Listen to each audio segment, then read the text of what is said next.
Dakika 90 za mchezo wa Simba na Yanga zimeonyesha kuwa mzani umebalansi hadi sasa msimu huu baada ya mechi ya Kariakoo Derby kati ya Simba na Yanga kumalizika kwa sare ya mabao mawili kwa mawili katika mechi ngumu iliyopigwa uwanja wa Meja Jenerali Samuyo. Simba imeweka rekodi na kuwa timu ya kwanza msimu huu kuifunga Yanga mabao mawili ndani ya dakika 10 baada ya kutawala dakika za mwanzoni za mchezo huo uliohudhuriwa na mashabiki wa wastani. Hii ni mechi ya pili timu hizo zinatoka sare msimu huu wa ligi baada ya mchezo wa mzunguko wa kwanza kumalizika kwa suluhu. Hata hivyo, siku 4 zilizopita Simba Sports Club ilichapa Yanga bao 1-0 na kutoa ubingwa wa kombe la Muungano, ikiwa ni mara ya kwanza inatoa ubingwa huo baada ya kupita miaka miwili. Simba ambayo ilianza mchezo wa jana bila mshambuliaji asilia baada ya Selemani Mwalimu kuanzia benchi, iliwahitaji dakika 2 tu kufanikiwa kupata bao la kwanza kupitia kwa kiungo mshambuliaji Libase Geye ambaye alipata pasi safi kutoka kwa kiungo mahiri wa timu hiyo Cletus Chama na kufunga kwa ufundi wa hali ya juu. Baada ya bao hilo, Simba iliendelea kutawala kwenye mchezo huo kwa kupiga pasi fupi za haraka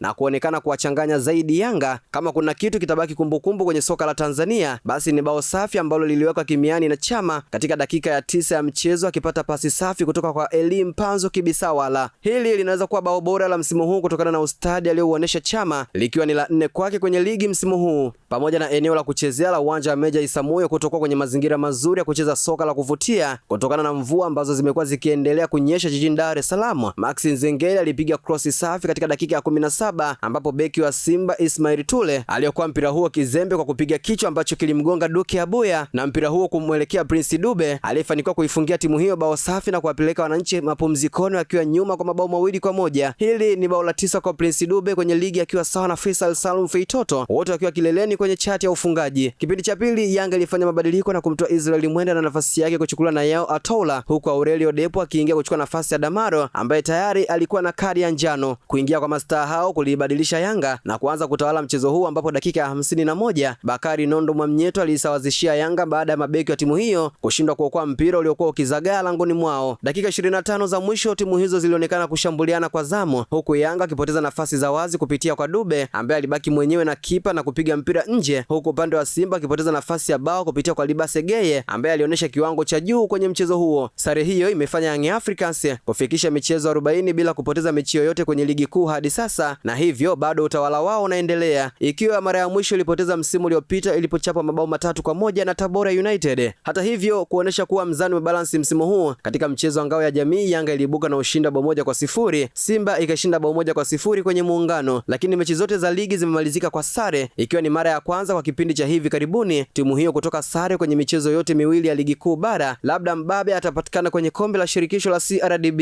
Yanga imeendelea kukaa kileleni kwenye msimamo wa ligi kuu ikiwa imefikisha pointi 48 baada ya kucheza michezo 20, huku Simba ikiwa nafasi ya pili na pointi 43, zote zikiwa kwenye mbio za ubingwa. Katika hali ambayo ilikuwa haitarajiwi na wengi, kikosi cha Yanga jana kiligoma kutumia vyumba vya kubadilishia nguo na kutumia nyumba ya jirani na uwanja wa Meja Jenerali Samuyo. Nyumba hiyo iliyotumika ni ya kifahari yenye rangi nyeupe inayong'aa, ikiwa imezungukwa na fensi yenye nyaya za umeme juu yake. Ilituma na mastaa hao mara tu baada ya kufika uwanjani hapo. Nyumba hiyo ambayo inatazamana na geti kuu la uwanja huo iligeuka kuwa sehemu ya maandalizi ya timu hiyo. Awali Simba walikuwa wa kwanza kuwasili uwanjani wakionyesha utulivu mkubwa majira saa 10 na dakika 25 jioni. Dakika 20 baadaye ndipo msafara wa Yanga uliwasili, lakini ukaingia katika sintofahamu ya muda mfupi. Katika hekaheka hiyo kulikuwa na mkanganyiko katika uratibu wa kuingiza timu hiyo uwanjani, huko baadhi ya maofisa wa usalama ikiwemo makomando akionekana kufunga njia kwa muda. Msongamano ulijitokeza kwa muda mfupi katika geti kuu, ndipo Yanga alipoelekea kwenye nyumba nyeupe ya jirani, wakiingia kwa uharaka wakitumia eneo hilo kama sehemu ya kujipanga kwa mechi hiyo. Imeandikwa na Elia Solomoni na kusoma kwako na Mihamza Saifu.